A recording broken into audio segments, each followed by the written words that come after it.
అందరికీ నమస్కారమండి. తెలుగు కథల సంపుటికి స్వాగతం. నా పేరు శ్వేత. ఈరోజు మనం చెప్పుకోబోయే కథ, అత్తాకోడళ్ళ మధ్యన గొడవలు రాకుండా ఉండాలంటే అత్తగారు కోడలికి నచ్చినట్లుగా రాజీ పడాల్సిందేనా?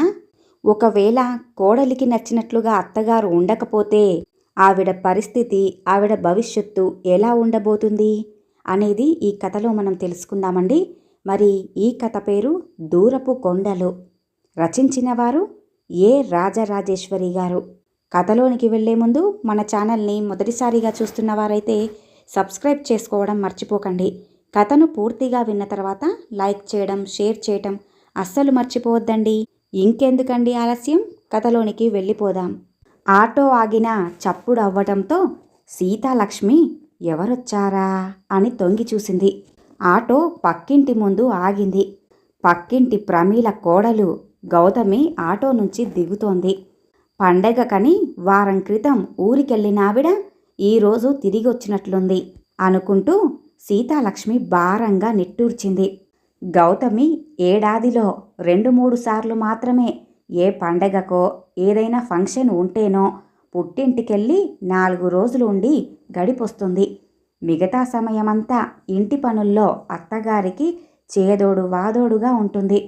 ఆటో చప్పుడుకి ప్రమీల బయటికి వచ్చి కోడలి చేతిలోని బ్యాగుని అందుకొని సీతాలక్ష్మిని గమనించి పలకరింపుగా నవ్వింది.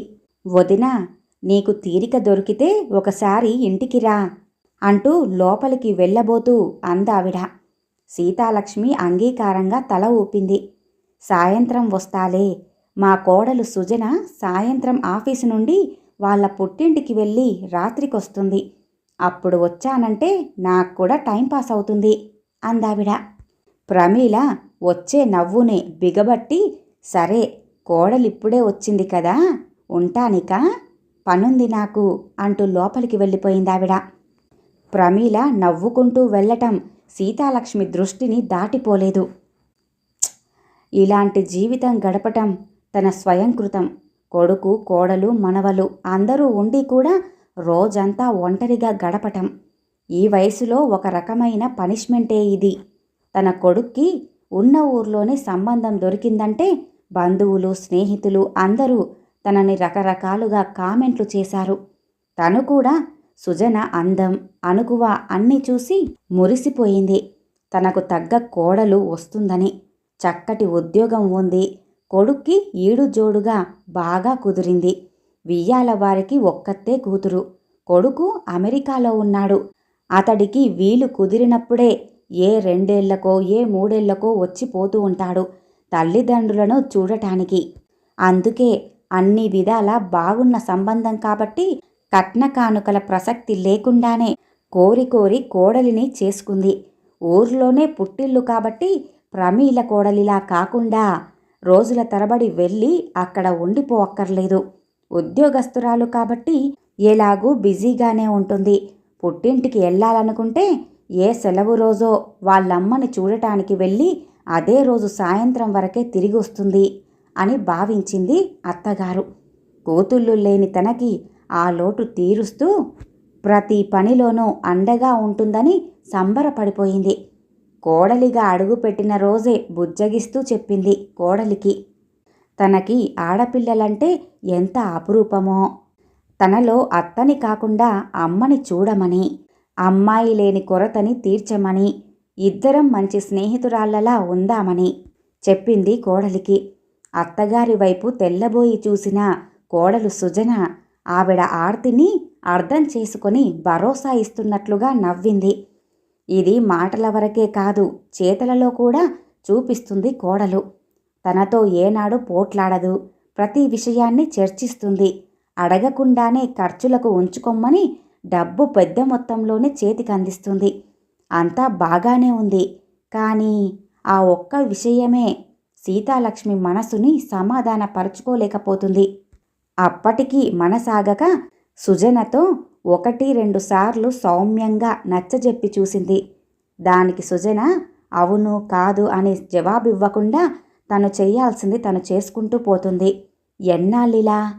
అప్పుడే కోడలిగా తమింటికొచ్చి 10 ఏళ్లు దాటాయి. అయినా తన అలవాటుని మార్చుకోవటం లేదు. మొదట్లో కోడలొక్కతే మరి, ఇప్పుడు ఆమెతో పాటు మనవడు మనవరాలు, వాళ్ళ కోసమని తన కొడుకు. దాదాపు ప్రతిరోజు ఇదే తంతు. ఎవ్వరూ ఇంట్లో ఉండకుండా అరుదుగానే కనిపిస్తూ ఉంటారు అప్పుడప్పుడు. ఉదయం లేచి పిల్లలను తయారు చేసి స్కూలుకి పంపించడమే సరిపోతుంది. ఇక తను తయారై ఆదరా బాదరాగా ఇంత తిని ఆఫీసుకి టైం అయిపోతుంది అంటూ మొగుడితో కలిసి ఆఫీసుకి పరుగులు పెడుతుంది.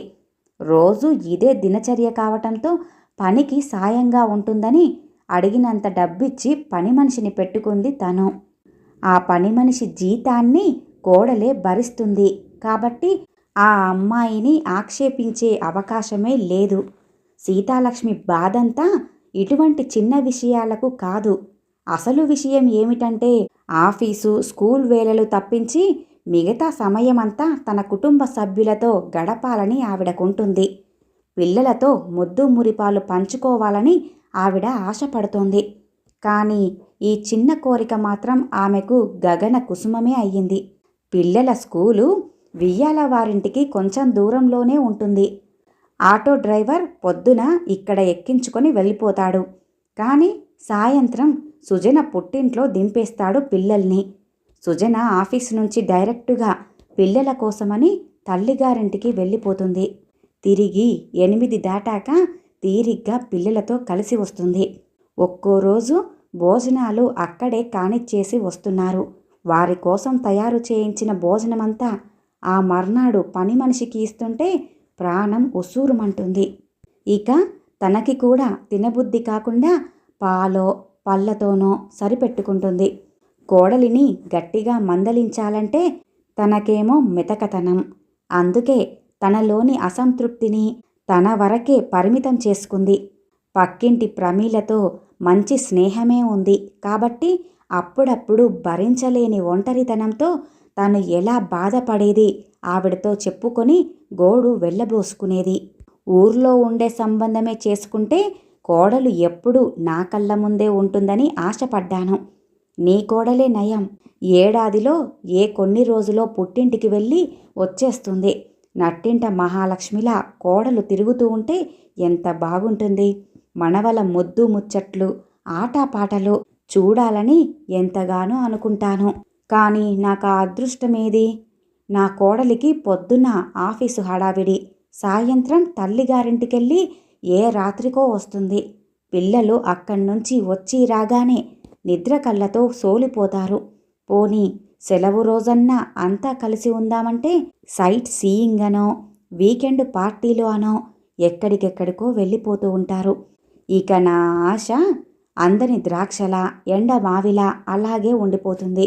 ఎవరో ఒక కవి చెప్పినట్లుగా జగమంత కుటుంబం నాది అయినా ఏకాకి జీవితం నాది అన్నట్లుగా ఉంది అంటూ గాఢంగా నిట్టూర్చిందావిడ. సీతాలక్ష్మి మాటలకు ప్రమీల నవ్వింది. నువ్వు నిజంగానే ఓ పిచ్చిదానిలా ఉన్నావు.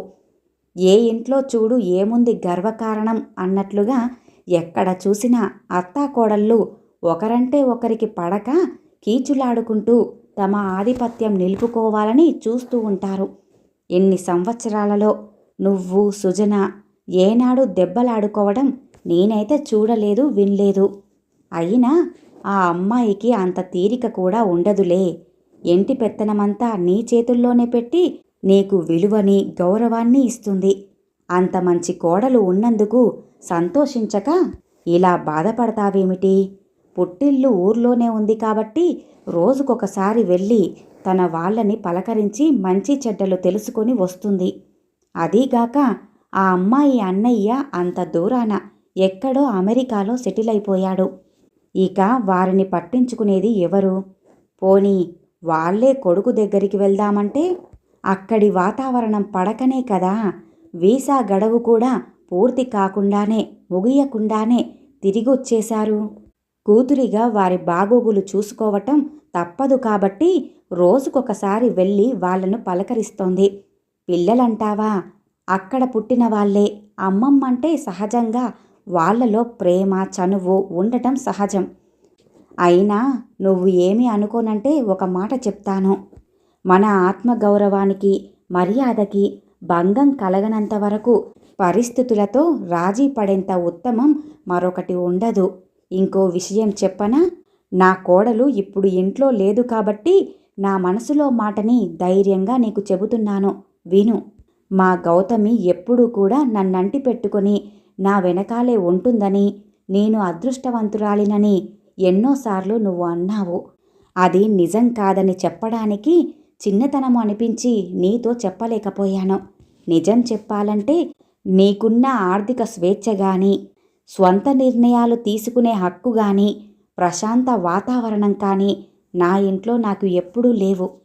నిన్ను చూసి ఎన్నిసార్లు అసూయపడ్డానో నీకు తెలుసా? అంటూ ప్రమీల మాటలకు అడ్డొస్తూ సీతాలక్ష్మి ఏదో చెప్పబోయింది. ప్రమీల కాసేపు ఆగు అన్నట్లుగా చెయ్యూపి, నా మనసులో బాధ నీకు పూర్తిగా చెప్పనివ్వు, నా మనసు తేలిక పడుతుంది. మా గౌతమి ప్రతి చిన్న విషయం కూడా తన ఇష్టప్రకారమే చేస్తుంది. పెద్దదాన్ని నేను ఇంట్లో ఉన్నానని కూడా నన్ను ఒక్క మాట కూడా అడగదు. అలాగే సంప్రదించదు. ఒక వంట పని చెయ్యాలన్నా, బజారుకి వెళ్ళాలన్నా, ఏమైనా కొనాల్సి వచ్చినా, ఇంటికొచ్చిన వారికి పెట్టిపోతలు జరపాలన్నా అంతా తన ఇష్టప్రకారమే. తనకిష్టం లేకపోతే ఆ పనిని తను అరిచి గింజుకున్నా కూడా చెయ్యదు. నీ కోడలు సుజనల నా కోడలిది కూడా పుట్టిల్లు ఈ ఊరే అయితే బాగుండు, తను కూడా పుట్టింటి మమకారంతో తరచూ వెళ్తూ ఉండేది, ఆ కాస్తసేపైనా నాకు కాస్త స్వేచ్ఛ దొరికేది అని ఎన్నోసార్లు అనుకునేదాన్ని. ఎవరితో చెబితే ఏం అపార్థాలు వస్తాయోనని రాజీ పడి ఉంటున్నాను. కడుపు చించుకుంటే కాళ్ళ మీద పడుతుందన్నట్లుగా కోడలితో గొడవ పడితే మనమే నష్టపోతాం. గయ్యాలి అత్త అన్న బిరుదిచ్చి వాళ్ళ దారి వాళ్ళు చూసుకుంటారు. తన సంసారాన్ని వదులుకొని ఏ కొడుకు కూడా తన తల్లిదండ్రులను అంటిపెట్టుకొని వారితోనే ఉండాలి అని అనుకోడు. ఒక వయసొచ్చాక వారి బాధ్యతలు వారికుంటాయి. కాబట్టి మనసులో ఉండే అసంతృప్తులను అణుచుకొని సరిపెట్టుకోక తప్పదు. ఇంకా నయం, మనిద్దరం గొడవలు లేకుండా కోడళ్ళకి నచ్చినట్లుగానే రాజీ పడిపోయి బతికేస్తున్నాం. నీకు గుర్తుందా? మన వీధిలోని పద్మావతి ఆవిడ కోడలు గుర్తొచ్చారా? ఒకరంటే ఒకరికి పడక ఆధిపత్య పోరు సాగిస్తూ పోట్లాడుకుంటూనే ఉండేవారు.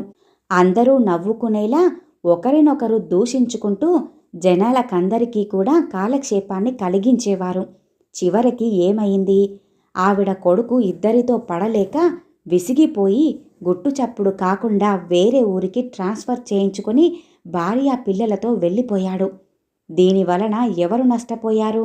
ఎవ్వరి సహాయమో ఎవ్వరి ఆసరా లేక ఆ ముసలితనంలో రోగిష్టి భర్తని పెట్టుకొని ఒక్కతే తంటాలు పడుతోంది.